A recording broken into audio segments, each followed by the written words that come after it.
నారాయణపేట జిల్లా మక్తల్లోని శ్రీ పడమటి ఆంజనేయ స్వామి ఆలయంలో బ్రహ్మోత్సవాలు ప్రారంభం కానున్నాయి. 15న సాయంత్రం 6 గంటలకు స్వామివారి రథోత్సవం, పల్లకి సేవ, 16న సాయంత్రం 6 గంటలకు పాలవుట్ల కార్యక్రమం నిర్వహించనున్నారు.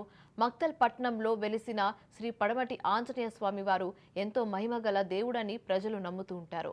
అయితే ఈ స్వామివారికి మొక్కులు మొక్కుకుంటే ఎంతటి దుష్ట శక్తులైనా తొలగిపోతాయని భక్తుల విశ్వాసం.